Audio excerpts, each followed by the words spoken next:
And today we have Mr. James Jiler as our guest speaker, and it's my honor to introduce him.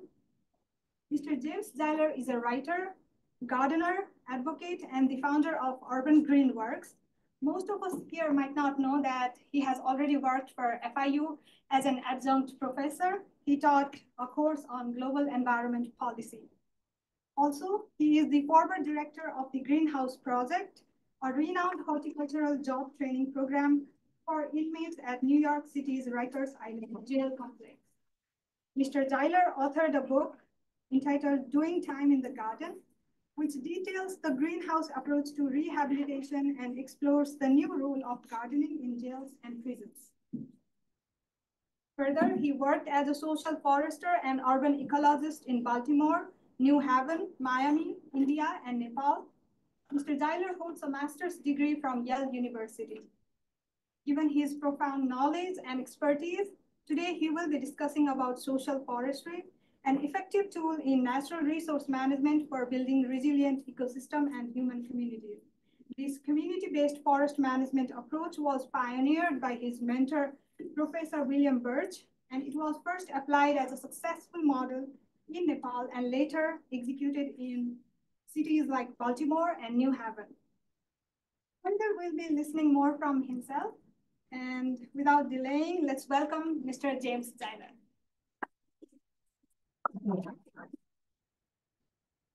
Well, I just want to thank everyone for coming out today. It's Friday. What we're going to be looking at really is a journey of about 40 years, beginning in Nepal and ending, well, on a, it's not part of this program, but I don't live in the United States anymore. I'm now working and living on a coffee farm in Costa Rica. So we kind of do a full career span of project implementation. Most of my work has not been academic. It's really been project-based, project management. But from this quick talk today, I hope we have a few takeaways that for those of you who go into project management, or for those of you who start analyzing how development works, especially in these days where we're looking at the devastating impact of climate change on communities and ecosystems, that we can put practice kind of social concepts of social ecology into project management and analysis.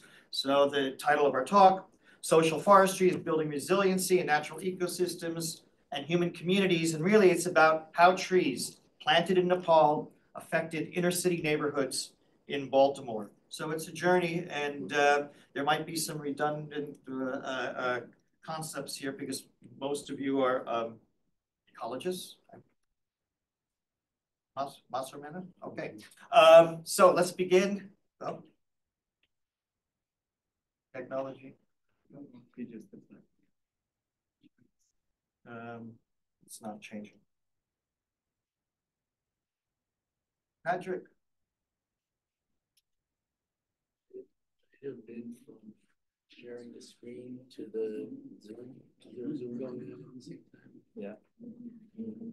We have no control. Where's Patrick? He just stepped out. Oh, okay. Well, when he comes back. Anyway. Oh, there we go. I don't know why. So what we were looking at, and for those of you who understand all this, we're really looking at the concept of resiliency. And what is resiliency? As many of you know, you learned in freshman ecology classes, it's the capacity of an ecosystem to bounce back from disruptions or stochastic events without shifting to a different state. And we're seeing a lot of this going on throughout the world right now. But in general terms, it's about the biodiversity of a system, which allows systems to be more resilient. And it's also, we need to analyze biodiversity and also the patterns of nutrient recycling, biomass production, which is function. So we're looking at structure, biodiversity, function, nutrient cycling, and biomass production. And, for example, if we're looking at the western part of the United States, we know about wildfires, but we also know that wildfires in the West have been brought on by climate change, which has had a devastating impact on forest ecosystems there, because as you have drought conditions, more unpredictable patterns of rainfall, you have more attacks by certain pathogens. We're looking at like the mountain pine beetle in many of our western forests, and it's weakening the forests. And then as you have weakened forests, you have more standing dead timber, and that becomes more fuel wood for fires that are generated by drought conditions and especially prolonged periods of intense heat. So what's happening is you're getting fires burning longer, they're burning hotter, they're burning more frequently. And of course, when you have seedling generation from seeds that are heat generated, if you have hotter fires at the ground, they're burning up all your seed stock. So what happens is you're having a transformation of forest systems in the West, which potentially can be transformed into, say, a chaparral system. So we're looking at Northern California replicating systems that you might see in Southern California. So this is a natural system of resiliency where we're losing resiliency in major ecosystems in the West. Here in Miami, you might see that in Biscayne Bay, which our bay is becoming less and less resilient as we have more nutrient proliferation of nutrient loads in the bay, creating algae blooms, along with hotter temperatures, water warmer rising up, the destruction of seagrass beds, and a lack of oxygen. So I always refer to when I left the United States in 2020 during COVID, I recall that the bay was in a critical state, and the fire department and everyone living along the bay had to throw pumps into the water to pump in oxygen. So I was thinking, what an interesting metaphor, because people are on respirators in the hospital, and the bay is also on a respirator. So everything seemed to be dying when I left.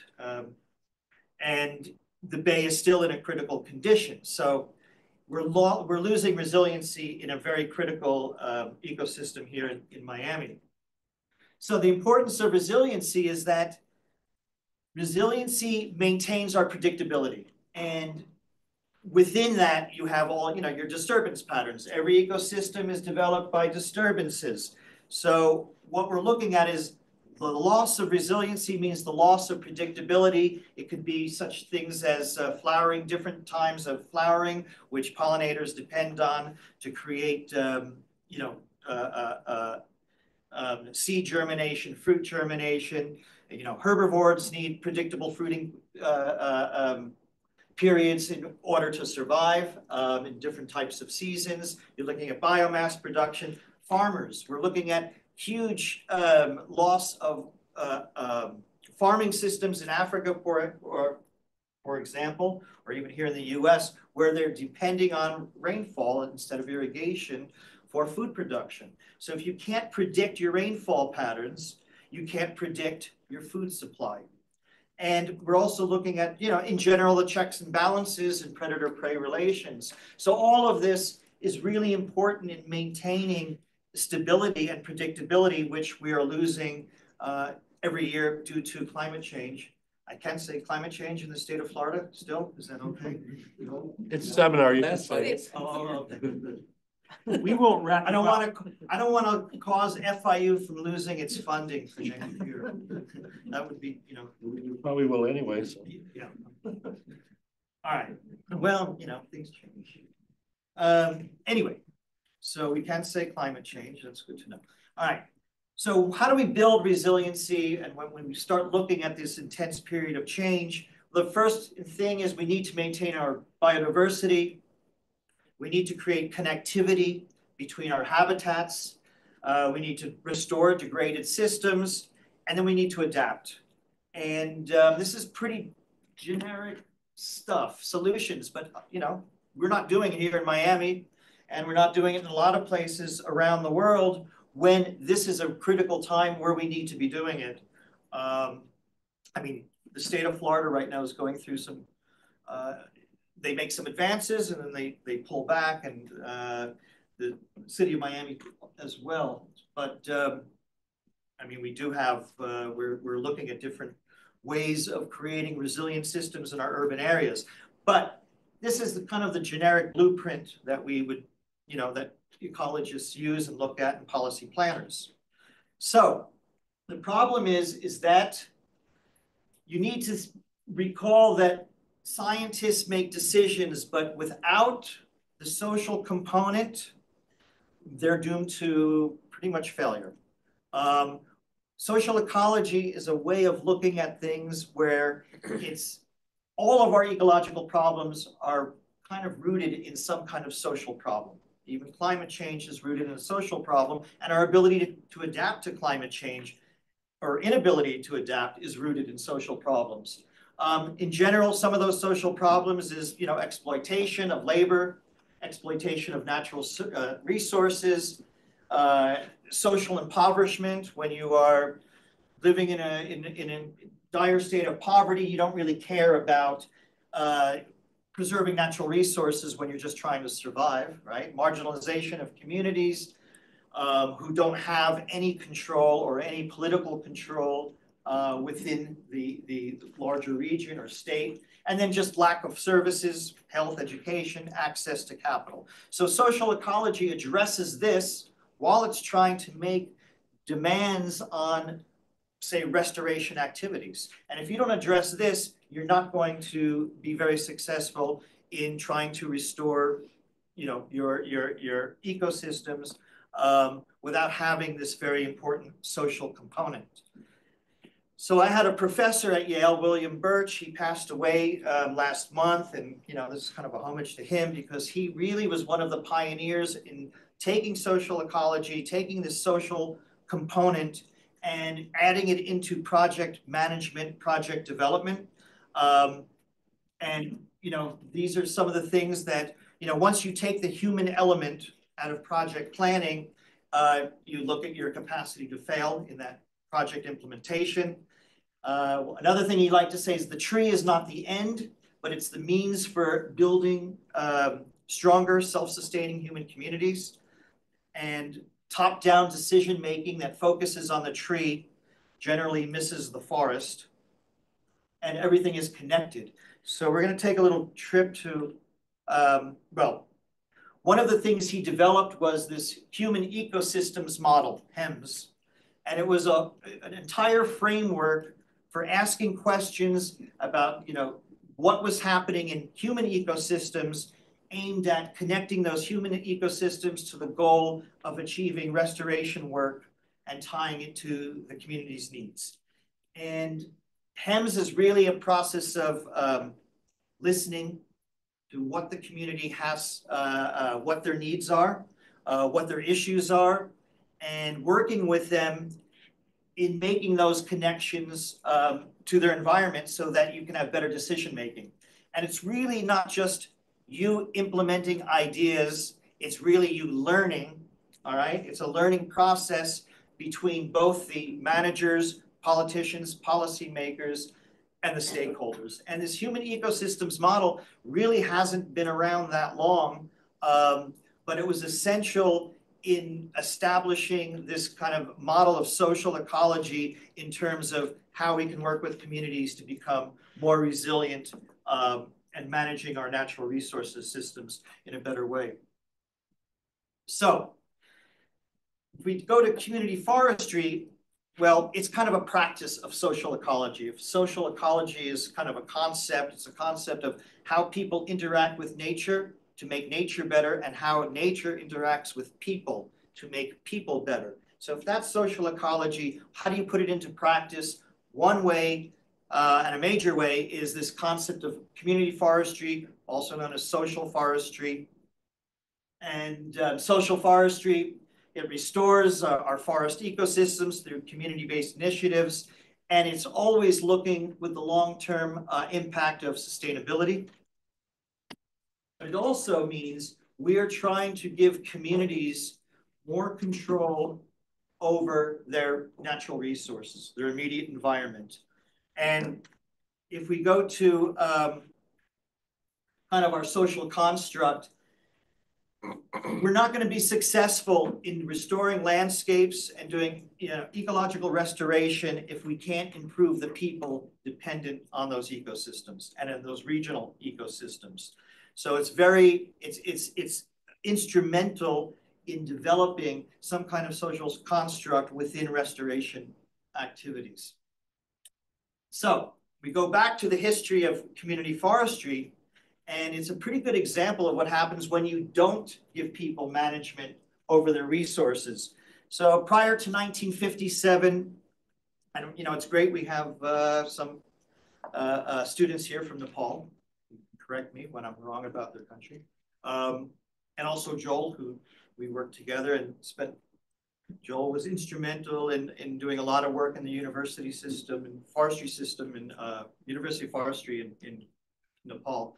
But prior to 1957, most communities in Nepal, which was a rural-based economy, subsistence-based economy, most of them had a pretty good community approach to managing their resources. You have to remember, forests were essential to survival for communities in Nepal. They used forest food for their animals, firewood for cooking.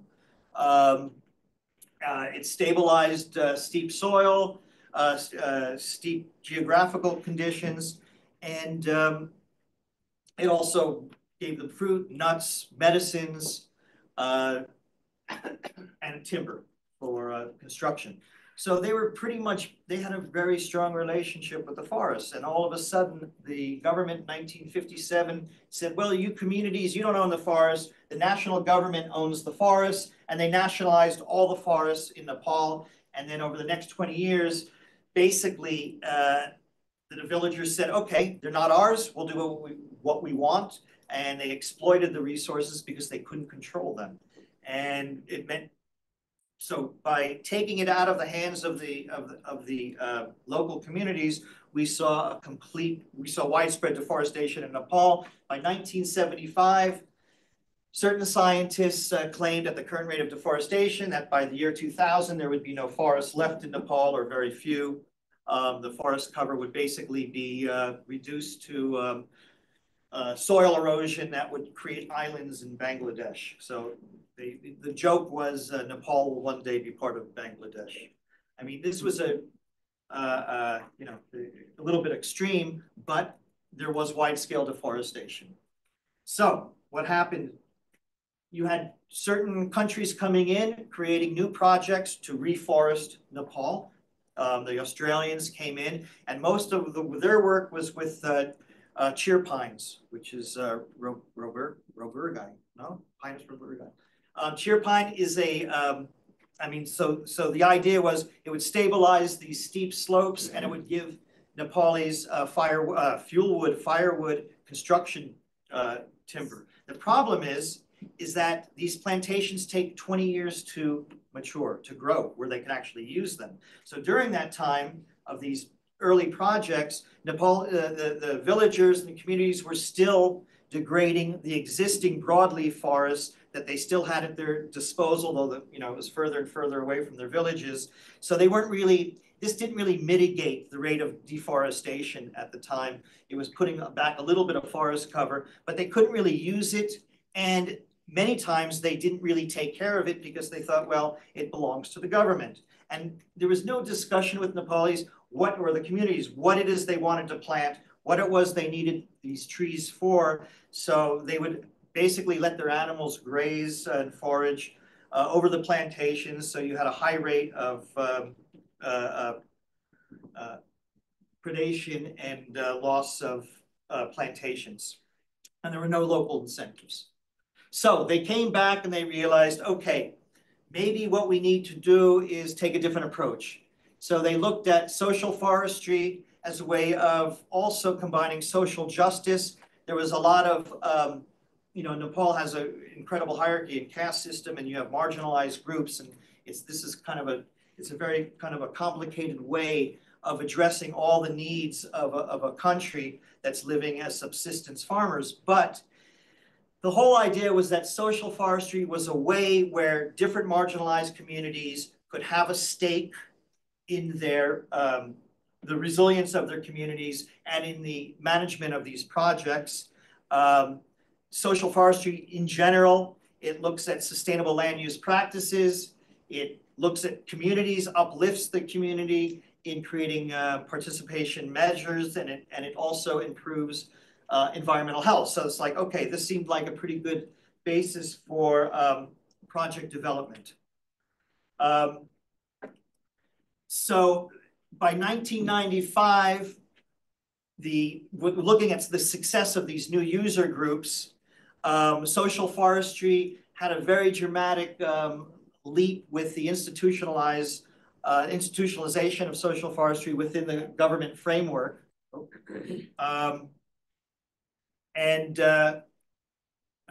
Communities now had legal rights to use and manage forests. What happened before 1995 is the communities did not have trust in the government. So when the government said, we're going to give you back this forest land to the community groups said, yeah, you want us to protect the forest, you want us to plant the forest, you want us to use the forest until they mature, and then you're going to take it back from us. So what happened was there was a break in trust between community groups, political groups, and the government. So the government needed to institutionalize community forestry within a government framework. So they gave them legal rights. And this began to create trust and cooperation between communities and the government. And they also started working with economic incentives. How do you build incentives through non-timber forest products? How do you work with groups in identifying different economic resources within the framework of a forest restoration, reforestation project? So they began to look at agroforestry. If you go to eastern Nepal, for example, they started implementing huge cardamom plantations. Cardamom is a really important spice in every tea drank in India and Nepal, for example. And cardamom only grows in a few places. It grows in southern India, it grows in eastern Nepal, it needs shade. So they started planting trees. I think the Himalayan alder was the overriding, the canopy tree. And these cardamom ferns began to flourish in eastern Nepal, and farmers began to make a lot of money exporting cardamom to India, and it gave them other opportunities such as silkworm plantations. So eastern Nepal began to flourish economically with these non-forest timber products, and they started having a canopy. They started increasing canopy across the mid-hills in eastern Nepal. And then, of course, agroforestry and ecotourism had a huge role too in bringing, 300,000 tourists into the Himalayas. And you needed to supply those tourists with food, and much of that food needed to be grown within local communities. And then lastly, with training and educational programs, people now have an educational framework to understand what's going on with these projects. It's not just something that foreigners or government officials are coming in and doing. It's the actual people doing the planning and the management of the projects with a sense of direction and knowledge. So, results. We're looking at now between 1992 and 2016. Forest cover doubled in Nepal from 26% to 45%.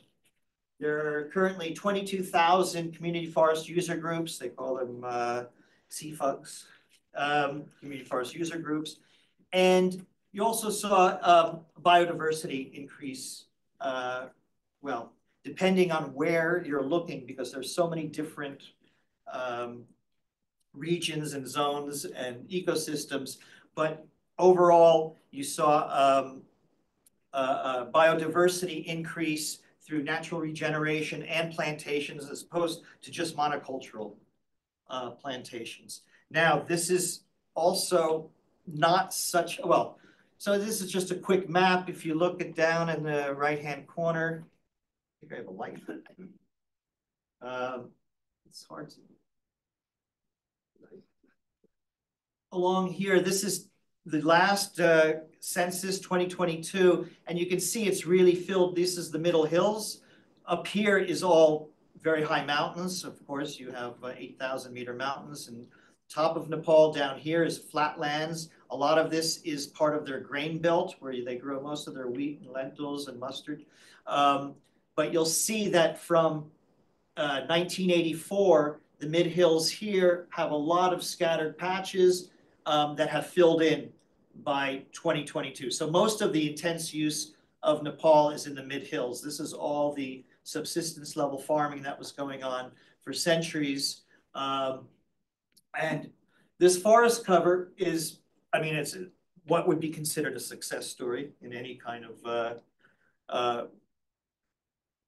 scenario in any kind of country where you were threatened with wide-scale deforestation, social erosion, and social and soil erosion. The thing is that we have to look at some of the other aspects.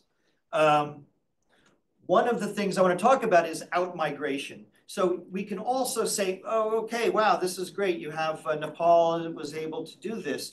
But you have to realize that over the past 20 years, there was a phenomenon in Nepal, beginning with the invasion of Iraq in 2003. All of a sudden, the US government and US military set up recruiting stations all over Nepal to recruit Nepalis to go work in the US military bases in Kuwait, Iraq, Afghanistan.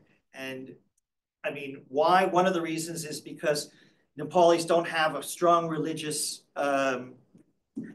connection that would jeopardize US military work in Muslim countries. And also because they're good workers and because they found that they were able to exploit this resource. So a lot of Nepalis left Nepal. And then, of course, they built the World Cup stadiums in Qatar.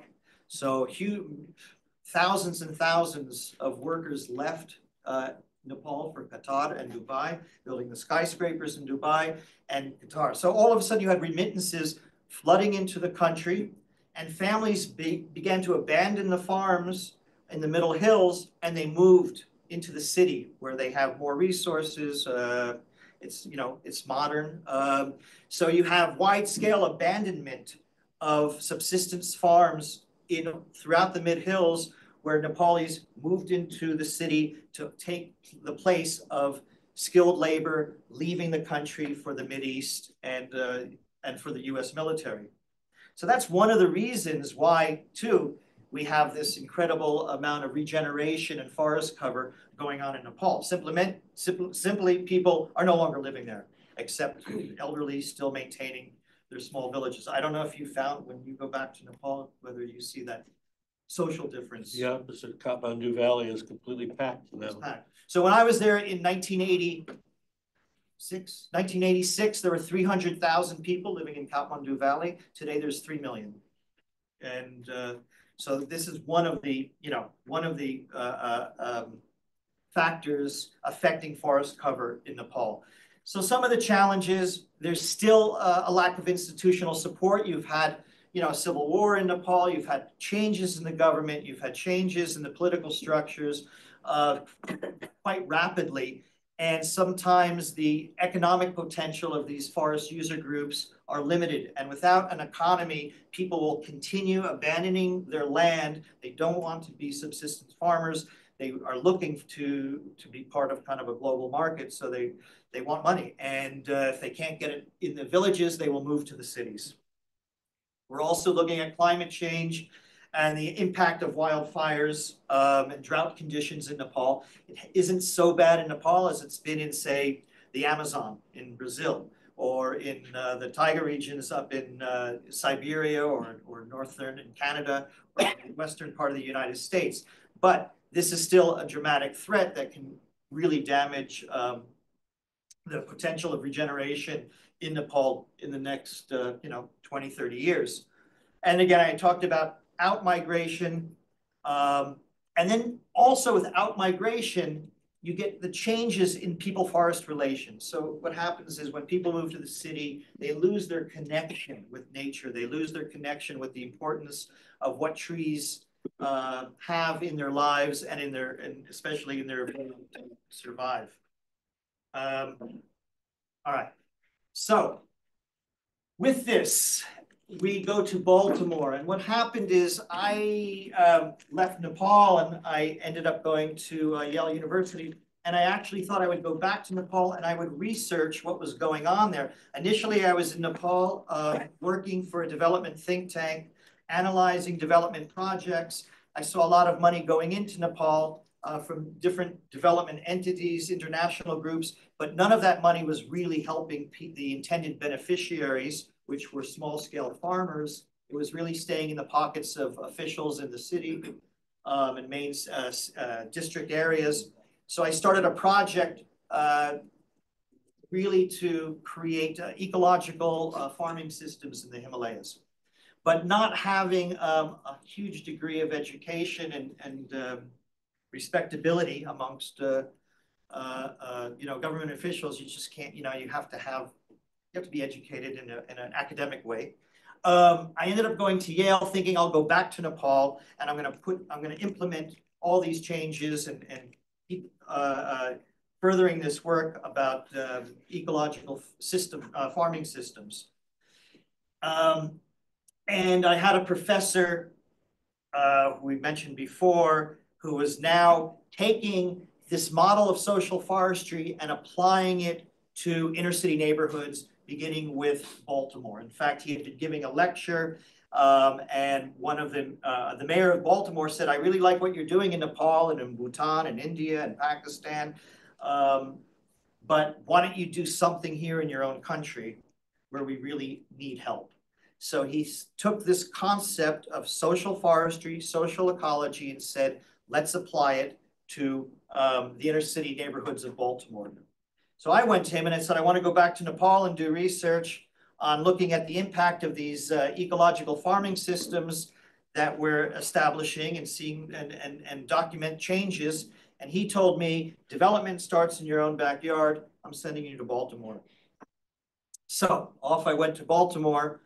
Instead of walking through the Himalayas, I was now walking through some of the most abandoned, crack-strewn, crime-ridden neighborhoods in the United States.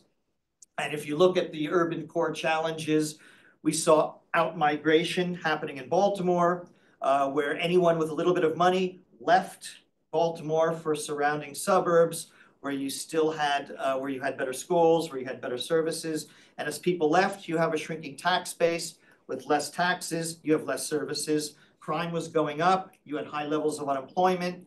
There was complete social, disintegration from drug use, drug sales, lack of city services, abandoned housing all over the city, and enlarged abandoned green spaces. And I don't know if any of you have ever seen the series The Wire, but if you've seen The Wire, that was my neighborhood. And my job was to go out and collect information and put together projects based on this whole idea of social forestry in inner city neighborhoods.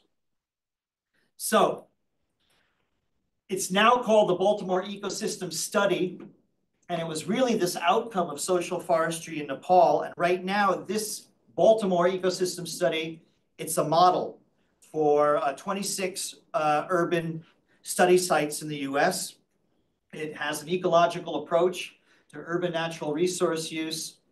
It looks at all the environmental, social, and economic issues within the urban region, focusing on water quality of Chesapeake Bay, the health of the urban forest, and of green spaces. So, and we'll talk a little bit later about the outcomes of the Baltimore Ecosystem Study. But, in many ways, it was about this connection where we move from social issues to resource and environmental issues. So if you look at Baltimore, Chesapeake Bay is kind of the major resource that allowed Baltimore to proliferate back in the 19th century, 20th century. But from Chesapeake Bay, you have waterways, you have park spaces, and you have a lot of abandoned green space based on abandoned housing. But you also have businesses, you have community associations, the neighborhood associations in Baltimore are really strong. I've never been in a city where I've seen such cohesiveness between different neighborhood association groups. And then you have all the schools and churches. So this was the idea, is that you have to connect the human elements with the natural elements.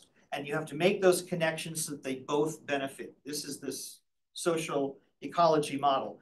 Humans benefit from nature, nature benefits from humans. And how do you put it in a larger scale on an urban, a scale of an urban center? So the first thing was we looked at a watershed management approach to restoration. And why watershed? Because a watershed is a reminder that we're all part of an existing ecosystem, even in an urban area. And we also use the watershed as a unit of analysis, just like Hubbard Brook. Everyone knows about Hubbard Brook? Hubbard Brook, a part of the... Well, Hubbard Brook was an incredible study in New Hampshire where they took two water systems and they were able to look at what happens when you deforest an area to the not the structure, but the function of a system.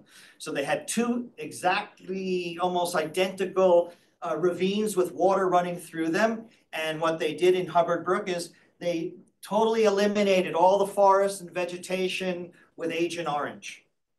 And then they were able to, over time, manage to collect all the nutrient runoff when you have no forests. And on the other side of Hubbard Brook, they allowed it. That was their their control. And they were able to monitor nutrient flow when you don't remove trees. So we all know, okay, on the other, when you remove all the trees, you're going to have huge nutrient flow, and then on the other side, it's going to be controlled. But no one knew that in the 1950s, 60s. So this was a really groundbreaking research, and it's basically kind of the seminal research for figuring out how ecosystems function. So Hubbard Brook was really important in terms of able to use deforestation as a and reforestation as a policy tool, proving the science behind keeping ecosystems intact in terms of function. So that's Hubbard Brook. So we were going to be able to also look at these waterways. So Baltimore has three different watersheds. One is Gwynn Falls, the other is Jones Falls, and Herring Run. And so and all of them flow into Chesapeake Bay. So the whole idea was how we manage to maintain and actually connect people to these three watersheds. So this is the watershed management approach to restoration.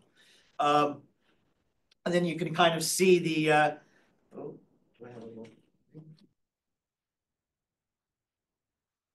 Okay, so this is Gwynns Falls, and you can kind of, see how the water streams work all the way down into Chesapeake, into this part of Chesapeake Bay. You have Jones Falls in the center. This is the center of Baltimore here. And then on the right, you have the, Herring Run watershed.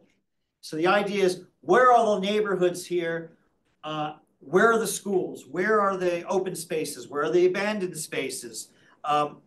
How do we manage this in a watershed way? The first thing they did in this project was they took all the city employees, every single city employee who had some role in managing the park systems, the school systems, these guys who are basically in charge of leaf blowing, tree cutting, riding a lawnmower, and they gave them a 6-week course in how to be an ecologist. So they empowered city employees to understand the science behind decision-making in park management throughout the watershed areas. That was one of the first things that they did. And then, of course, you can look at, and this is GIS in the very beginning. Like now we use it all the time, but at the time in the early 1990s, this was kind of a new thing. You took census, you took all these different kinds of mapping systems and you started to layer them to find information, data collection, and then you could see it visually as well as explain it to groups, all right? So that people now became part of the planning process in a very visual way because you can see, okay, this is your socioeconomic index. You can look at where you have different types of canopy cover within the three watersheds. And then you can focus on visually where you need to direct your resources. Well, this is socioeconomic. So you have a high level of socioeconomic,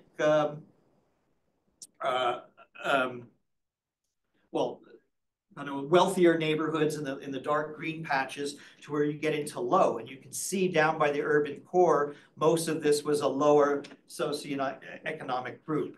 And that's where, again, you can say, okay, our problems for maintaining higher levels of energy flow so that it doesn't go into Chesapeake Bay. So we could look at restoration practices has to happen in these lower socioeconomic areas. And then you could also look at forest cover, which they did. So these mapping systems were really important for data collection, but they are also important for educating local groups on how we can work together to create really good management plans for Baltimore. We looked at density areas where mostly people were based on neighborhoods. All these lines here are different units of political districts and neighborhoods. And you can look at, you know, the actual areas, which is part of the urban core down here, had the lowest density of persons. So you're going to have the most abandoned areas in your city core, which is kind of an interesting way of looking at it. Usually your city core is where you have the highest density of populations. So the whole idea was to connect the dots. You link the watersheds to the neighborhoods. And then you take the city workers, you turn them into ecologists, and they become your watershed management teams. You look at how you can develop greenways so people can use the natural resources along the waterways. You create education and science education for kids, recreation for kids. What we found, and I spent a lot of time on the streets talking to people, collecting data, is that the drug dealers always like programs for kids. Everybody likes kids.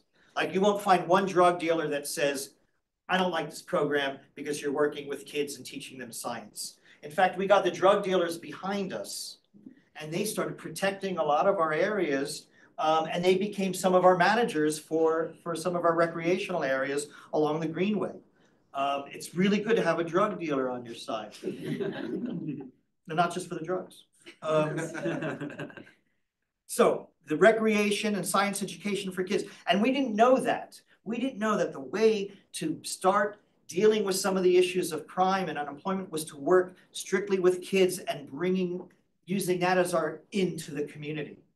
Then we started looking at food security for families. Well, there's all this abandoned space. So if we got the University of Maryland agricultural extension from the University of Maryland to start giving us supplies so that we could start building these urban farms and urban gardens, then families in these food deficit areas, because there's no grocery markets, they're buying fruit and vegetables in, these are food desert areas.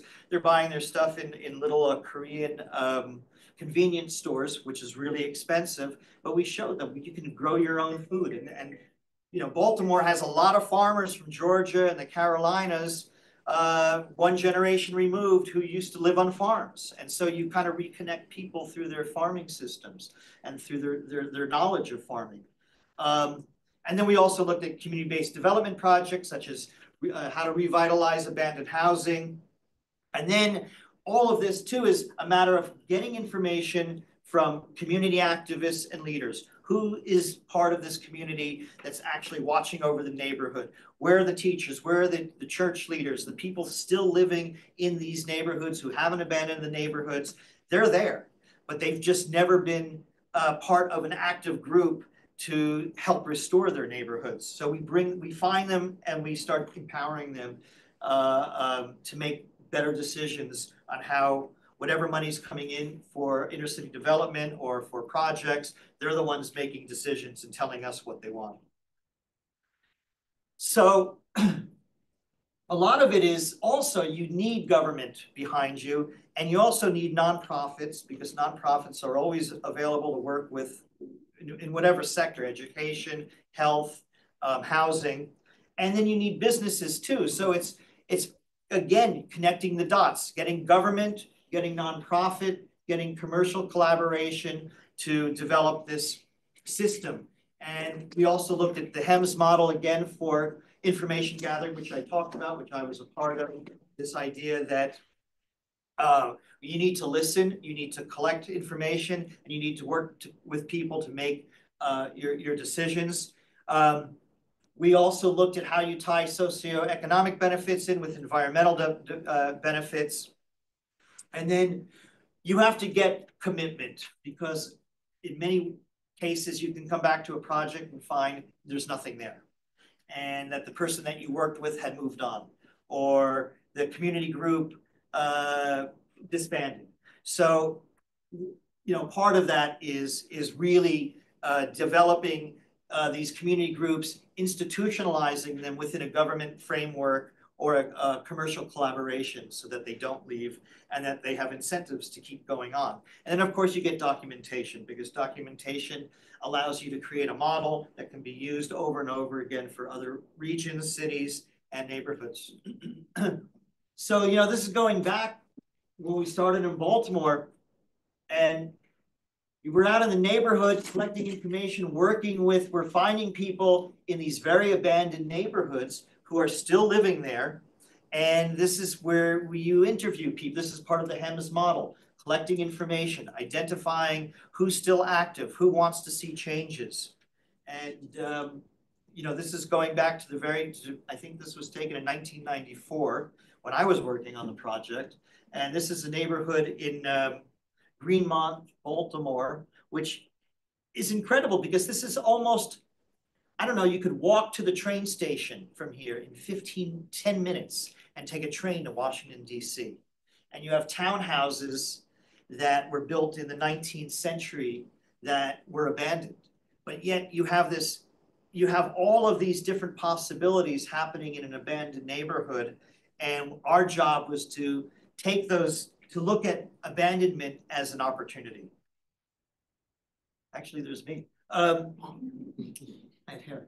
And so we organized a project working with kids, again, educating kids. We decided to do everything project-based. So we took over this abandoned lot between all of these different row houses, and we were going to make a garden, a food garden for the families that lived there, and involve the kids so that they would learn something and they would actually kind of grow up with this food garden, a forest garden, and become kind of the managers. So, we're out there in the heat in Baltimore during the summer, trying to convert this land. But you can kind of see the way it looked. This is what we were taking over, a pretty large space. You can see the kind of, degradation that's prevalent in this particular neighborhood. But you connect people. This tree behind him is a really interesting tree. It's a paulownia tree. Anyone ever hear of a paulownia tree? It's the most valuable wood in the world. They use this in Japan to make kyotos, the instruments, and also for when you get married, you give a chest made out of paulownia to the bride's family, and or to the bride, and that's where she puts all her kimonos. And it's a very, very dense wood, but it grows really fast, and it's a weed tree. But our idea was, why don't we take these lots and we'll make paulownia plantations inside the inner city of Baltimore. And then I located a sawmill in Maryland that actually was a paulownia sawmill, cutting wood and sending it to Japan. So I thought, okay, this all makes sense. I'll get the kids, they'll grow these trees. By the time by the time this kid who's like 10 years old, by the time he's 20, will sell paulownia and he can go to college. Like, that was my idea. Yeah. Anyway, and I learned a lot about paulownia too, because you can grow it if you grow it too wide apart. Of course, the cells aren't very dense; it grows too fast, and then you turn it into pellets. But if you grow it very close and you can slow the growth so that you have more dense wood, then it's more valuable, and you can give it to your Japanese bride. And then slowly, we started clearing out this space. And we got railroad ties from the University of Maryland Extension Department, and we got everyone working and building out this space.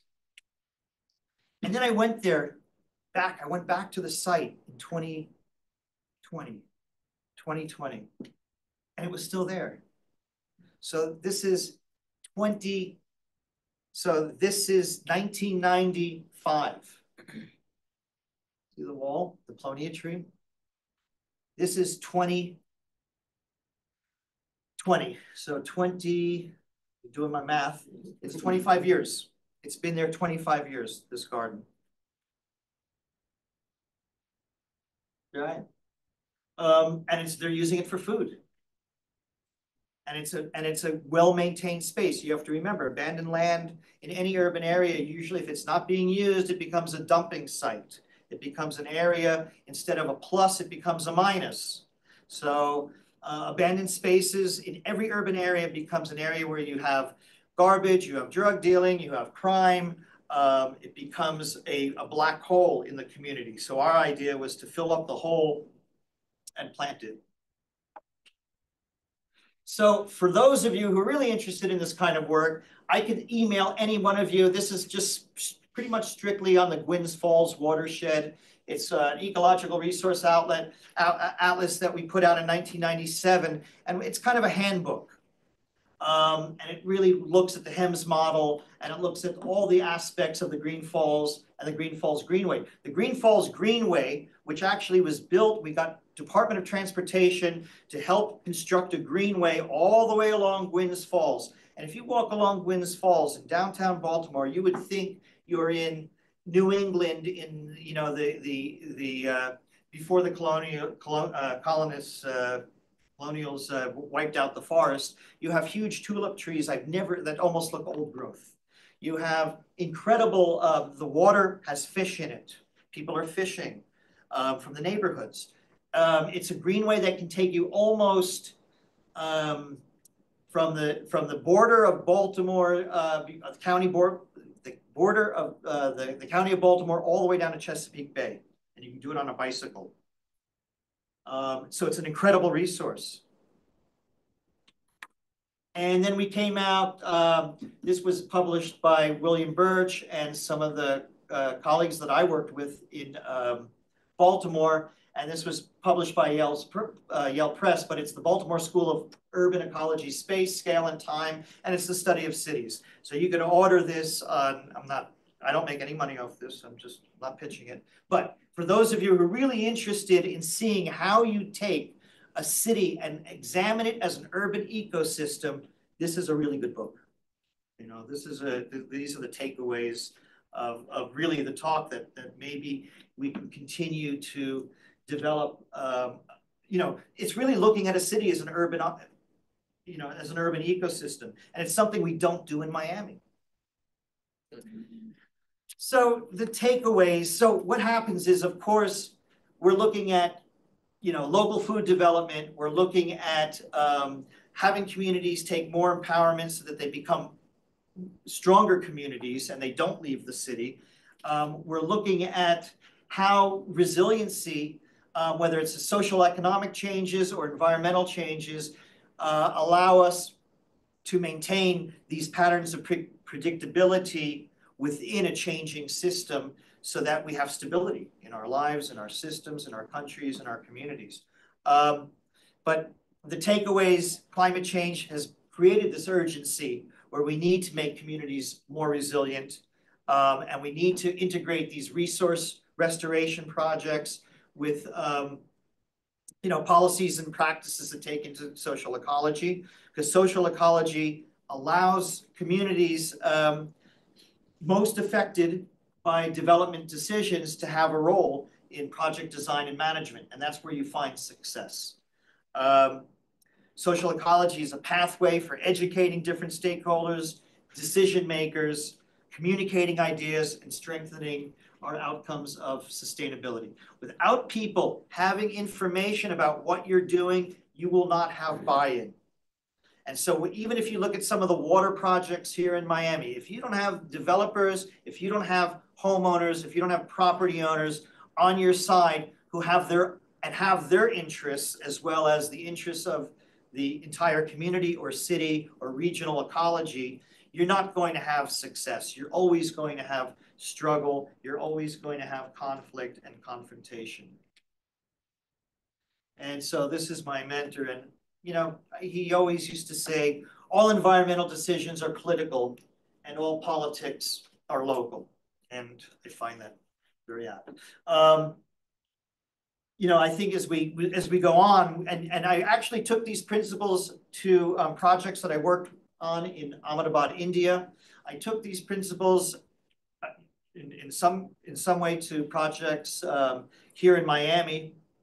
And in some ways, I'm now working on converting a coffee farm in Costa Rica into something organic, and trying to increase biodiversity in a region where you don't have much biodiversity, so that we can be looking at kind of resilient systems going on in the next 20 years. They say that coffee is one of the crops that will be most affected by climate change. We're already seeing that in Costa Rica, that the timing between pollination and flowering is changing, and that we're looking at higher rainfall densities at peak harvesting times and at peak flowering times. So when people say, well, how does climate change going to affect the price of coffee? Well, we're looking at it, we're living it in a lot of these coffee growing regions. And of course, as you find that the temperature is heating up for longer durations, there's new pathogens developing all the time, which are also attacking the, in this case, coffee. So I'm in a position now where I'm trying to kind of document what's going on and finding out ways in which we can adapt and create better systems for managing our coffee. One way, when we talk about the density of water coming down from heavy rainfall, well, if you have shade-grown coffee, it breaks the density of the impact velocity of the raindrops hitting your fruit and flowers at peak times. So we're going into shade-grown coffee. I also think shade-grown coffee increases biodiversity, bird habitat, animal habitat. It breaks up pathogen infestations. So what's going to happen is a lot of these coffee plantations being affected by climate change have to adapt into better sustainable systems that that will allow us to keep producing coffee, and also different varieties. So we need to create different. We can't just have one variety of coffee in a region. We have to start breaking them up. So I think that's it. Those of you in Miami, if you look at this social ecology aspects, we're looking at Miami's watershed system. We need to look at Miami as a watershed system because we depend on Biscayne Bay for a quality of life here in Miami. I mean, over the next 50 years, yeah, okay, everything may go to crap, right? But it may not. And, our lives are based on the quality of life we can provide for ourselves, our families, our friends. And quality of life is always directly attached to the environment. You can't have a quality of life sitting on the 40th floor in an apartment in New York City, on a video game. I mean, that's my. Okay, I think that's it.